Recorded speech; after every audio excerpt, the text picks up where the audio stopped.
ನಮಸ್ಕಾರ ಸ್ನೇಹಿತರೆ, ನಾವಿಲ್ಲಿ ನೋಡ್ತಾ ಇರುವ ಕೃತಿಯ ಹೆಸರು ಜೂಲಿಯಸ್ ಸೀಸರ್. ಬರೆದವರು ವಿಲಿಯಂ ಶೇಕ್ಸ್ಪಿಯರ್. ವಿಲಿಯಂ ಶೇಕ್ಸ್ಪಿಯರ್ ಅವರ ನಾಟಕಗಳಲ್ಲಿ ಜೂಲಿಯಸ್ ಸೀಸರ್ ಕೂಡ ಬಹಳ ಪ್ರಸಿದ್ಧಿಯನ್ನು ಪಡೆದಂತಹ ನಾಟಕಗಳಲ್ಲಿ ಒಂದು. ಇದು ಗ್ರೀಕ್ ಸಾಹಿತ್ಯದ ಕುರಿತಾದ ನಿಜವಾದ ಘಟನೆಗಳನ್ನು ಆಧಾರಿತವಾದ ಕೃತಿ. 1623ರಲ್ಲಿ ಪಬ್ಲಿಷ್ ಮಾಡಲಾಯಿತು. ಈ ಕೃತಿಯ ಪೂರ್ಣ ಹೆಸರು the tragedy of Julius Caesar. ನಾಟಕದ ಶೈಲಿ ಬಂದು ಟ್ರಾಜಿಕ್ ಡ್ರಾಮಾ ಹಾಗೂ ಸೆಟ್ಟಿಂಗ್ ಇರುವಂತಹದ್ದು ರೋಮ್ ನಗರದಲ್ಲಿ. ಹಾಗಿದ್ರೆ ಬಹಳ ಸಮಯ ವ್ಯರ್ಥ ಮಾಡದೆ ನಮ್ಮ ಈ ಕೃತಿ ಜೂಲಿಯಸ್ ಸೀಸರ್ ಕಡೆಗೆ ನೋಡೋಣ. ನೀವಿನ್ನೂ ನಮ್ಮ ಚಾನಲ್ ಸಬ್ಸ್ಕ್ರೈಬ್ ಮಾಡಲಿಲ್ಲ ಅಂದರೆ ದಯವಿಟ್ಟು ಚಾನಲ್ ಸಬ್ಸ್ಕ್ರೈಬ್ ಮಾಡಿ. ಈ ನಾಟಕದ ಕತೆ ಒಳಗೊಂಡಿರುವಂತಹದ್ದು 44ನೇ BCE ಕಾಲಘಟ್ಟದ್ದು. ಆ ಸಮಯದಲ್ಲಿ ರೋಮ್ ಸಾಮ್ರಾಜ್ಯದಲ್ಲಿ ರಾಜ್ಯಾಡಳಿತದ ಏಳು ಬೀಳುಗಳು ತುಂಬ ನಡೀತಾ ಇತ್ತು. ಬಹಳ ಅವಧಿಯವರೆಗೆ ಒಂದು ನಾಮಮಾತ್ರವಾದ ಡೆಮೋಕ್ರಸಿ ಅಥವಾ ಒಂದು ರಾಜ್ಯಾಡಳಿತ ನಡೀತಾ ಇತ್ತು. ಈ ನಾಟಕದ ಪ್ರೊಟಗಾನಿಸ್ಟ್ ಅಥವಾ ಟ್ರಾಜಿಕ್ ಹೀರೋ ಎಂದು ಕರೆಯಲ್ಪಡುವ ವ್ಯಕ್ತಿಯೇ ಜೂಲಿಯಸ್ ಸೀಸರ್. ಈ ಜೂಲಿಯಸ್ ಸೀಸರ್ ಪಾಂಪೆ ಎನ್ನುವ ಸ್ಥಳೀಯ ರಾಜನನ್ನು ಸಿವಿಲ್ ವಾರ್ನಲ್ಲಿ ಸೋಲಿಸ್ತಾನೆ. ಈ ಹೆಸರುಗಳೆಲ್ಲ ಸ್ಟ್ರೇಂಜ್ ಅನಿಸ್ಬೋದು, ಆದರೆ ಕತೆ ಕೇಳ್ತಾ ಹೋದ ಹಾಗೆ ಈಸಿ ಅನಿಸ್ತದೆ. ಇಲ್ಲಿ ಜೂಲಿಯಸ್ ಸೀಸರ್ ಪಾಂಪೆ ಎನ್ನುವ ರಾಜನನ್ನ ಸಿವಿಲ್ ವಾರ್ನಲ್ಲಿ ಸೋಲಿಸ್ತಾನೆ. ಎಲ್ರಿಗೂ ಅನುಮಾನ ಬರ್ತದೆ ಏನಂದ್ರೆ, ಈ ಜೂಲಿಯಸ್ ಸೀಸರ್ನೇ ರೋಮಿನ ಮುಂದಿನ ರಾಜನಾಗ್ತಾನ ಅಥವಾ ಸಾಮ್ರಾಟನಾಗ್ತಾನ ಎನ್ನುವುದು. ಆದರೆ ಯಾರಿಗೂ ಜೂಲಿಯಸ್ ಸೀಸರ್ ಏನು ಮಾಡಲಿಕ್ಕೆ ಬಯಸ್ತಾ ಇದ್ದಾನೆ ಅನ್ನೋದು ಗೊತ್ತೇ ಆಗಲಿಲ್ಲ. ಅವನು ದೇಶದ ಡೆಮೋಕ್ರಸಿಯನ್ನು ಕಾಪಾಡಲಿಕ್ಕೆ ಹೋರಾಡ್ತಾ ಇದ್ದಾನ, ಪ್ರಜಾಪ್ರಭುತ್ವವನ್ನು ಕಾಪಾಡ್ತಾನ, ಅಥವಾ ತಾನೇ ಅಧಿಕಾರವನ್ನು ಕೈಗೆ ತಗೊಂಡು ಸಾಮ್ರಾಟನಾಗಿ ರಾಜ್ಯಾಡಳಿತ ಮಾಡ್ತಾನ. ಸಿವಿಲಿಯನ್ ವಾರ್ನಲ್ಲಿ ವಿಜೇತನಾದ ಜೂಲಿಯಸ್ ಸೀಸರ್ ದೇಶದ ಜನತೆಗಳನ್ನು ಭೇಟಿಯಾಗಲಿಕ್ಕೆ ಜನರ ಹತ್ರ ಹೋಗ್ತಾನೆ, ಪಬ್ಲಿಕ್ ಪೀಪಲ್ ಜೊತೆ ಮಾತಾಡ್ತಾನೆ. ಆ ಸಮಯದಲ್ಲಿ ಒಬ್ಬ ಜ್ಯೋತಿಷಿ ಜೂಲಿಯಸ್ ಸೀಸರನ್ನು ಭೇಟಿಯಾಗ್ತಾನೆ. ಭೇಟಿಯಾಗಿ ಒಂದು ಮಾತನ್ನು ಹೇಳ್ತಾನೆ, ಅದೇನೆಂದರೆ ಮಾರ್ಚ್ 15 ನಂದು ನೀನು ಸ್ವಲ್ಪ ಜಾಗ್ರತೆಯಲ್ಲಿರು, ನಿನ್ನ ಜೀವಕ್ಕೆ ಸಂಕಷ್ಟವಿದೆ, ತುಂಬ ಜಾಗ್ರತೆ ವಹಿಸಬೇಕು ಎನ್ನುವ ಎಚ್ಚರಿಕೆಯನ್ನು ಜ್ಯೋತಿಷಿ ಜೂಲಿಯಸ್ ಸೀಸರ್ಗೆ ಕೊಡ್ತಾರೆ. ಆದರೆ ಜೂಲಿಯಸ್ ಸೀಸರ್ ಏನು ಮಾಡ್ತಾನೆ, ನಾನು ತುಂಬ ಪ್ರಬಲವಾದ ವ್ಯಕ್ತಿ, ತುಂಬಾ ಸ್ಟ್ರಾಂಗ್ ಆಗಿದ್ದೇನೆ, ಅಷ್ಟು ದೊಡ್ಡ ಯುದ್ಧವನ್ನೇ ಜಯಿಸಿದ್ದೇನೆ ಅಂತ ಅಹಂಕಾರಕ್ಕೊಳಪಟ್ಟು ಈ ಜ್ಯೋತಿಷಿಯ ಮಾತನ್ನು ನೆಗ್ಲೆಕ್ಟ್ ಮಾಡ್ತಾನೆ. ಏನು ತಮಾಷೆ ಮಾಡ್ತಿದ್ದೆ ಜ್ಯೋತಿಷಿ ನೀನು ಅಂತ ಆ ಕಡೆ ಸರಿ ಅಂತೇಳಿ ತಮಾಷೆಯಾಗಿ ಅವನನ್ನು ದೂರ ತಳ್ತಾನೆ ಅಥವಾ ಅವನ ಮಾತನ್ನು ನಂಬೋದಿಲ್ಲ. ಜೂಲಿಯಸ್ ಸೀಸರ್ನ ಅಭಿಮಾನಿಗಳಲ್ಲಿ ಒಬ್ಬನಾದ ಕ್ಯಾಸಿಯಸ್, CASSIUS ಕ್ಯಾಸಿಯಸ್ ಮತ್ತು ಅವನ ಸಂಗಡಿಗ ಬ್ರೂಟಸ್ ಎನ್ನುವ ವ್ಯಕ್ತಿ ಒಂದು ಕಡೆ ಸೇರಿಕೊಂಡು ಮಾತಾಡಲಿಕ್ಕೆ ಆರಂಭಿಸ್ತಾರೆ. ಅದು ಜೂಲಿಯಸ್ ಸೀಸರ್ನ ಕುರಿತಾಗಿ. ಅವರಿಬ್ಬರ ಮಾತು ಮುಖ್ಯವಾಗಿ ಜೂಲಿಯಸ್ ಸೀಸರ್ ಕುರಿತಾಗಿಯೇ ಇತ್ತು. ಜೂಲಿಯಸ್ ಸೀಸರ್ ಈ ಕಥೆಯ ನಾಯಕನಾಗಿ ಅವನ ಪ್ರಸಿದ್ಧಿ ದಿನೇ ದಿನೇ ಹೆಚ್ಚಾಗ್ತಾ ಇತ್ತು. ಒಬ್ಬ ಸಾಮಾನ್ಯ ಮನುಷ್ಯನಾಗಿದ್ದ ಜೂಲಿಯಸ್ ಸೀಸರ್ ದಿನೇ ದಿನೇ ಪ್ರಸಿದ್ಧಿಯ ತುದಿಗೆ ತಲುಪ್ತಾ ಇದ್ದ. ಇದನ್ನು ಅವರಿಗೆ ಸಹಿಸಲಿಕ್ಕಾಗೋದಿಲ್ಲ. ಹಾಗಾಗಿ ಕ್ಯಾಸಿಯಸ್ ಮತ್ತು ಬ್ರೂಟಸ್ ಅವರಿಬ್ಬರು ಜೂಲಿಯಸ್ ಸೀಸರ್ನ ಅಭಿಮಾನಿಗಳೇ ಆಗಿದ್ದರು. ಬಟ್ ಅವರು ಈಗ ಅವನ ವಿರುದ್ಧ ಮಾತಾಡ್ತಾ ಇದ್ದಾರೆ. ಏನು ಡಿಸ್ಕಸ್ ಮಾಡ್ತಾರೆ ನೋಡೋಣ. ಅವರಿಬ್ಬರಲ್ಲಿ ಒಬ್ಬನಾದ ಕ್ಯಾಸಿಯಸ್ ಹೇಳ್ತಾನೆ, ಜೂಲಿಯಸ್ ಸೀಸರ್ ಯಾವುದೇ ಕಾರಣಕ್ಕೂ ರೋಮಿನ ಸಾಮ್ರಾಟನಾಗಬಾರ್ದು. ಬ್ರೂಟಸ್ನ ಮನಸ್ಸಿನಲ್ಲಿ ಯಾವ ಭಾವನೆ ಇತ್ತು? ಮೊದಲು ಅವನೂ ಕೂಡ ಜೂಲಿಯಸ್ ಸೀಸರ್ನ ಅಭಿಮಾನಿಯೇ ಆಗಿದ್ದ. ಆದರೆ ಈಗ ಕ್ಯಾಸಿಯಸ್ ಹೇಳ್ತಾ ಇರುವ ಮಾತನ್ನು ಕೇಳಿ ಅವನಿಗೂ ನಿಜ ಅನಿಸ್ತಾ ಇದೆ.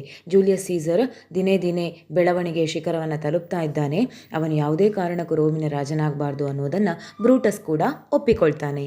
ಹಾಗಿದ್ದರೆ ರೋಮಿನ ಅವಸ್ಥೆ ಏನು? ಯಾರು ಅಧಿಕಾರ ತಗೊಳ್ಬೇಕು ಅಂದರೆ ಇವರ ಮುಖ್ಯ ಅಭಿಪ್ರಾಯ ಬಂದು ಈ ಕ್ಯಾಸಿಯಸ್ ಮತ್ತು ಬ್ರೂಟಸ್ನ ಪ್ರಕಾರ ರೋಮ್ ಯಾವತ್ತು ಡೆಮೋಕ್ರೆಟಿಕ್ ಅಂದರೆ ಪ್ರಜಾಪ್ರಭುತ್ವ ಓರಿಯೆಂಟ್ ಆದ ಕಂಟ್ರಿ ಆಗಿದೆ, ದೇಶವಾಗಿದೆ.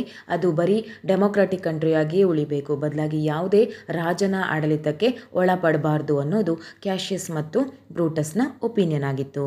ಇವರಿಬ್ಬರು ಆ ಮಾತುಗಳನ್ನು ಹೇಳ್ತಾ ಡಿಸ್ಕಸ್ ಮಾಡ್ತಾ ಇರಬೇಕಾದ್ರೆ ಅಲ್ಲಿಗೆ ಇನ್ನೊಬ್ಬ ವ್ಯಕ್ತಿ ಬರ್ತಾನೆ. ಅವನ ಹೆಸರು ಕಾಸ್ಕಾ. ಅವನು ಕೂಡ ಇವರ ಜೊತೆ ಸೇರಿಕೊಂಡು ಹೇಳ್ತಾನೆ, ಆಂಟೋನಿಯೋ ಈ ರೋಮ್ ಸಾಮ್ರಾಜ್ಯವನ್ನು ಜೂಲಿಯಸ್ ಸೀಸರ್ ಕೈಗೆ ಕೊಡಬೇಕು ಅಂತ ತುಂಬ ಸಲ ಬಯಸಿದ್ದ ಹಾಗೂ ಜೂಲಿಯಸ್ ಸೀಸರನ್ನು ಕೇಳಿದ್ದ ಕೂಡ. ಆದರೆ ಜೂಲಿಯಸ್ ಸೀಸರ್ ಯಾವುದೇ ಕಾರಣಕ್ಕೂ ಆ ಮಾತನ್ನು ಒಪ್ಪಿಕೊಳ್ಳಲಿಲ್ಲ. ಆ ಮಾತುಗಳನ್ನು ಕೇಳಿದ ಬ್ರೂಟಸ್ ಮತ್ತು ಕ್ಯಾಸಿಯಸ್ ಅವನ ಮಾತಿಗೆ ಸೇರಿಸ್ತಾ ಹೇಳ್ತಾರೆ, ಇವತ್ತಲ್ಲದಿದ್ದರೆ ನಾಳೆ ಜೂಲಿಯಸ್ ಸೀಸರ್ ಈ ದೇಶದ ಈ ರೋಮ್ ಸಾಮ್ರಾಜ್ಯದ ಸಾಮ್ರಾಟನಾಗೇ ಆಗ್ತಾನೆ. ಹಾಗೆಯೇ ತನ್ನ ಮಾತುಗಳನ್ನು ಮುಂದುವರಿಸ್ತಾ ಹೋದ ಈ ಮೂವರು ಕೊನೆಗೆ ಎಲ್ಲಿಗೆ ತಂದು ನಿಲ್ಲಿಸ್ತಾರೆ ಅಂದರೆ ಜೂಲಿಯಸ್ ಸೀಸರನ್ನು ಕೊಂದೇ ಬಿಡಬೇಕು ಅನ್ನುವಷ್ಟರ ಮಟ್ಟಿಗೆ ಇವರ ಮಾತು ಮುಂದುವರಿತದೆ. ಆದರೆ ಈ ಮೂವರಲ್ಲಿ ಕೊಲ್ಲಲೇಬೇಕು ಅನ್ನುವ ಮಾತನ್ನು ನೇರವಾಗಿ ಯಾರೂ ಹೇಳೋದಿಲ್ಲ.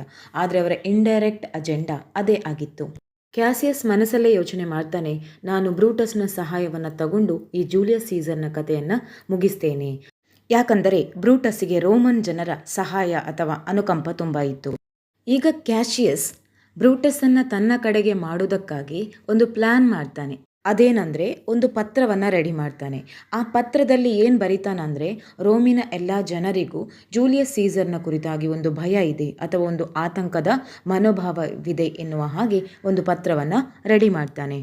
ಈ ಪತ್ರವನ್ನು ನೋಡಿದ ಬ್ರೂಟಸ್ ನನ್ನ ಕಡೆಗೆ ಬರ್ತಾನೆ, ನನ್ನ ಸಹಾಯಕ್ಕೆ ನಿಲ್ತಾನೆ ಅನ್ನೋದು ಕ್ಯಾಸಿಯಸ್ನ ಯೋಚನೆಯಾಗಿತ್ತು.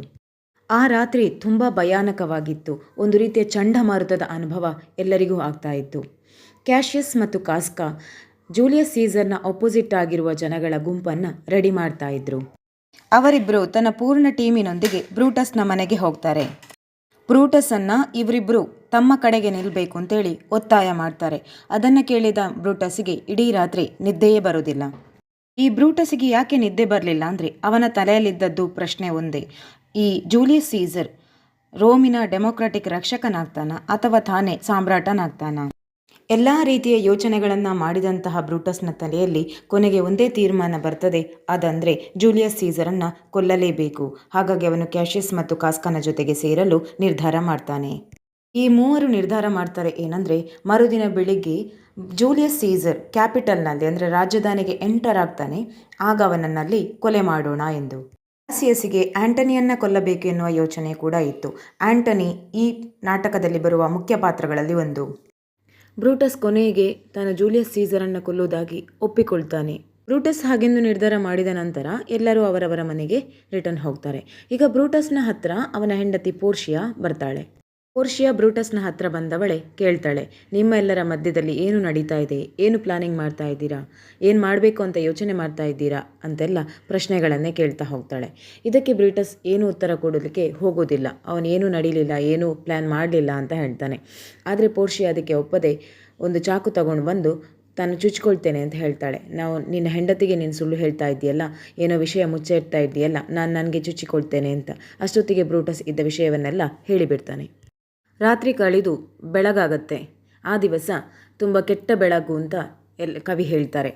ಇಲ್ಲಿ ಜೂಲಿಯಸ್ ಸೀಸರ್ನ ಹತ್ರ ಅವನ ಹೆಂಡತಿ ಬರ್ತಾಳೆ.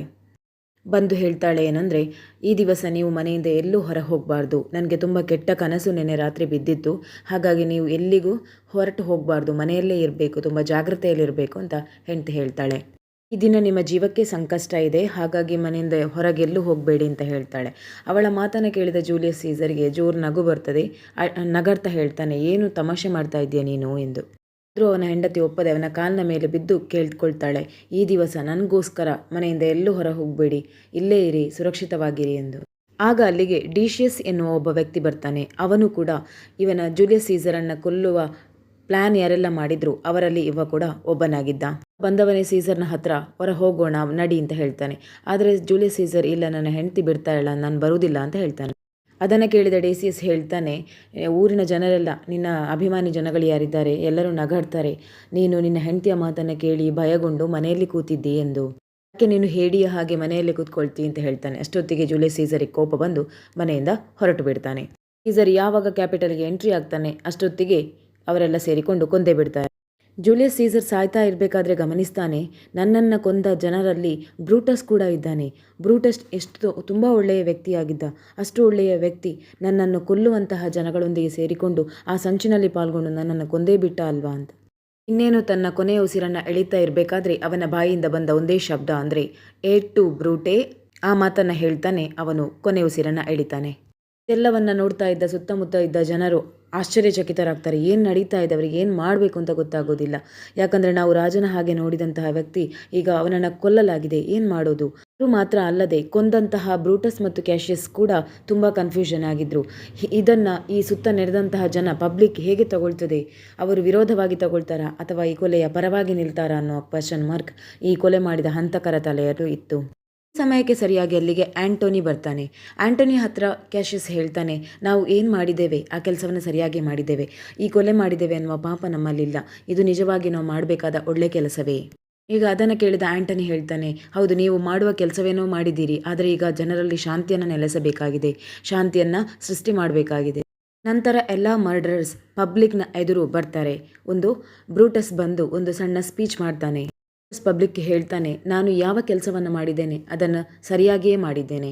ಅಷ್ಟೇ ಮಾತನಾಡಿದ ಬ್ರೂಟಸ್ ಆ ಸ್ಥಳದಿಂದ ಹೊರಟು ಹೋಗ್ತಾನೆ. ಅಲ್ಲಿಗೆ ಆ್ಯಂಟನಿ ಬಂದು ಪಬ್ಲಿಕ್ಕನ್ನು ಅಡ್ರೆಸ್ ಮಾಡ್ತಾನೆ. ಆ್ಯಂಟನಿ ಹೇಳ್ತಾನೆ, ನಾನಿಲ್ಲಿ ಸೀಸರ್ನ ಪರವಾಗಿ ಮಾತಾಡಲಿಕ್ಕೆ ಬರಲಿಲ್ಲ, ಆದರೆ ಪಬ್ಲಿಕ್ ಆಗಿ ನಿಮಗೆ ಸೀಸರ್ನ ಕೆಲಸಗಳೆಲ್ಲ ಅವನ ತ್ಯಾಗದ ನೆನಪಿದೆ ಅಲ್ಲವೇ? ಸೀಸರ್ನ ಗ್ರೇಟ್ನೆಸ್ನ ಕುರಿತಾಗಿ ನಿಮಗೆ ನೆನಪಿದೆ ಅಲ್ಲವೇ? ಸೀಸರ್ ರೋಮಿಗೋಸ್ಕರ ಏನೆಲ್ಲ ತ್ಯಾಗಗಳನ್ನು ಕೆಲಸಗಳನ್ನು ಮಾಡಿದ್ದಾನೆ ಅನ್ನೋದು ನಿಮಗೆ ಗೊತ್ತಿದೆ ಅಲ್ವಾ ಅಂತ ಪಬ್ಲಿಕ್ನ ಜೊತೆ ಹೇಳ್ತಾನೆ. ಈ ಕೊಂದ ಅಂತಕರಿಗೆ ಆ್ಯಂಟನಿ ಕಂಗ್ರ್ಯಾಚುಲೇಷನ್ಸ್ ಹೇಳ್ತಾನೆ. ಅಲ್ಲೇ ಇದ್ದ ಕ್ಯಾಸಿಯಸ್ ಮತ್ತು ಬ್ರೂಟಸ್ಸಿಗೆ ಪರಿಸ್ಥಿತಿಯ ಅರಿವಾಗ್ತದೆ. ಇನ್ನೇನಾದರೂ ಸ್ವಲ್ಪ ಹೊತ್ತು ನಾವಿಲ್ಲಿ ನಿಂತರೆ ಪಬ್ಲಿಕ್ ನಮ್ಮ ಮೇಲೆ ಬಿದ್ದು ಬಿಡ್ತಾರೆ ಅಂತೇಳಿ ಅಲ್ಲಿಂದ ಎಸ್ಕೇಪ್ ಆಗ್ತಾರೆ. ಇನ್ನೊಂದು ರೀತಿಯ ಯುದ್ಧ ಶುರುವಾಯಿತು. ಅದು ಆ್ಯಂಟನಿ ಮತ್ತು ಸೀಸರ್ನ ನೆಫ್ಯೂ ಆದ ಆಕ್ಟೋವಿಯಸ್. ಈ ಇಬ್ಬರು ಕ್ಯಾಸಿಯಸ್ ಮತ್ತು ಬ್ರೂಟಸ್ನ ವಿರುದ್ಧ ಯುದ್ಧ ಮಾಡ್ತಾರೆ. ಕ್ಯಾಸಿಯಸ್ ಮತ್ತು ಬ್ರೂಟಸ್ನ ಮಧ್ಯೆ ಕೂಡ ಆರ್ಗ್ಯುಮೆಂಟ್ ಆಗ್ತಾ ಇತ್ತು. ಬ್ರೂಟಸ್ಗೆ ಕ್ಯಾಸಿಯಸ್ನ ಕುರಿತಾಗಿ ನಾನೊಂದು ಇಷ್ಟೊಂದು ಕುಟಿಲತೆ ಇರುವ ಕೆಟ್ಟ ಮೋಸಗಾರ ವ್ಯಕ್ತಿಯೊಂದಿಗೆ ಯಾಕೆ ಗೆಳೆತನವನ್ನು ಅಥವಾ ಸ್ನೇಹವನ್ನು ಬೆಳೆಸಿಕೊಂಡು ನಾನು ಸೀಸರನ್ನು ಕೊಂದೆ ಅನ್ನೋದು ಬ್ರೂಟಸ್ನ ಪ್ರಶ್ನೆಯಾಗಿದ್ದರೆ, ಬ್ರೂಟಸ್ನ ಕುರಿತಾಗಿ ಕ್ಯಾಸಿಯಸ್ನ ತಲೆಯಲ್ಲಿ ಬೇರೆ ಯೋಚನೆ ಇತ್ತು. ಇಷ್ಟೊಂದು ಸೈದ್ಧಾಂತಿಕವಾಗಿದ್ದ ವ್ಯಕ್ತಿಯ ಜೊತೆ ನಾನು ಯಾಕೆ ಸ್ನೇಹ ಬೆಳೆಸಿದೆ ಅನ್ನೋದು ಅವನ ಪ್ರಶ್ನೆಯಾಗಿತ್ತು. ಇಬ್ಬರ ಮಧ್ಯೆ ಆರ್ಗ್ಯುಮೆಂಟ್ ಆರಂಭ ಆಗ್ತದೆ. ಬ್ರೂಟಸ್ನ ಹೆಂಡತಿ ಪೋರ್ಷಿಯಾ ಈ ಎಲ್ಲ ಘಟನೆಗಳು ವಿಷಯ ಗೊತ್ತಾಗಿ ಆತ್ಮಹತ್ಯೆ ಮಾಡಿಕೊಳ್ತಾಳೆ. ಹಾಗೂ ಬ್ರೂಟಸ್ ಅದೇ ದಿನ ರಾತ್ರಿ ಜೂಲಿಯಸ್ ಸೀಸರ್ನ ಭೂತವನ್ನು ನೋಡ್ತಾನೆ. ಮರುದಿನ ಯುದ್ಧ ಆರಂಭ ಆಗ್ತದೆ. ಜೂಲಿಯಸ್ ಸೀಸರ್ನ ನೆಫ್ಯೂ ಆದ ಆಕ್ಟೇವಿಯಸ್ ಬ್ರೂಟಸ್ನೊಟ್ಟಿಗೆ ಯುದ್ಧ ಮಾಡ್ತಾನೆ. ಹಾಗೆ ಆ್ಯಂಟನಿ ಕ್ಯಾಶಿಯಸ್ನೊಟ್ಟಿಗೆ ಯುದ್ಧ ಮಾಡ್ತಾನೆ. ಕ್ಯಾಸಿಯಸ್ಸಿಗೆ ಅನ್ನಿಸ್ತದೆ, ನನ್ನ ಗೆಳೆಯರೆಲ್ಲ ನನ್ನ ಸಂಗಡಿಗರೆಲ್ಲ ತೀರ್ಕೊಂಡ್ರೆ ನಾನೊಬ್ಬ ಉಳಿತೇನೆ, ಮತ್ತು ನನ್ನನ್ನು ಬಂಧನದಲ್ಲಿಟ್ಟು ನನಗೆ ಶಿಕ್ಷೆ ಕೊಡ್ತಾರೆ ಅನ್ನುವ ಭಯದಿಂದ ಅವನು ತನ್ನನ್ನೇ ತಾನೇ ಕೊಂದುಕೊಳ್ತಾನೆ, ಅಂದರೆ ಆತ್ಮಹತ್ಯೆ ಮಾಡಿಕೊಳ್ತಾನೆ. ಬ್ರೂಟಸನ್ನು ಕೂಡ ಆ್ಯಂಟನಿಯ ಆರ್ಮಿ ಸೋಲಿಸ್ತದೆ. ಅವನಿಗೆ ಕೂಡ ಶಿಕ್ಷೆಯ ಭಯ ಶುರುವಾಗಿ ಅವನು ತನ್ನನ್ನೇ ತಾನೇ ಕೊಂದುಕೊಳ್ತಾನೆ, ಅಂದರೆ ಸುಸೈಡ್ ಮಾಡಿಕೊಳ್ತಾನೆ. ಆ್ಯಂಟನಿ ಬ್ರೂಟಸ್ನ ಮೃತ ಶರೀರದ ಹತ್ತಿರ ಬಂದು ಅವನ ಬಗ್ಗೆ ಯೋಚನೆ ಮಾಡ್ತಾ ನಿಂತಿದ್ದ. ಯಾಕಂದರೆ ಜೂಲಿಯಸ್ ಸೀಸರನ್ನು ಯಾರೆಲ್ಲ ಕೊಂದಿದ್ರು ಅಷ್ಟು ಜನರಲ್ಲಿ ಬ್ರೂಟಸ್ಸಿಗೆ ಅವನ ಸ್ವಾರ್ಥ ಏನೂ ಇರಲಿಲ್ಲ. ತನ್ನ ಸ್ವಾರ್ಥಕ್ಕೋಸ್ಕರ ಅವನು ಜೂಲಿಯಸ್ ಸೀಸರನ್ನು ಕೊಂದಿರಲಿಲ್ಲ. ಈ ಕೊಲೆಯನ್ನು ಮಾಡಿರೋದು ರೋಮ್ನ ಜನರ ಒಳಿತಿಗೋಸ್ಕರ. ಇಷ್ಟು ಹೇಳ್ತಾ ಈ ನಾಟಕ ಕೊನೆಗೊಳ್ತದೆ. ಇದರ ಕನ್ನಡ ವಿವರಣೆ ನಿಮಗೆ ಇಷ್ಟ ಆಗಿದೆ ಅಂದ್ಕೊಳ್ತೇನೆ. ಇಷ್ಟ ಆದರೆ ಲೈಕ್ ಮಾಡಿ, ಕಮೆಂಟ್ ಬಾಕ್ಸಲ್ಲಿ ಕಮೆಂಟ್ ಮಾಡಿ ತಿಳಿಸಿ. ಹಾಗೆ ಚಾನಲ್ ಸಬ್ಸ್ಕ್ರೈಬ್ ಮಾಡಿ. ಧನ್ಯವಾದಗಳು.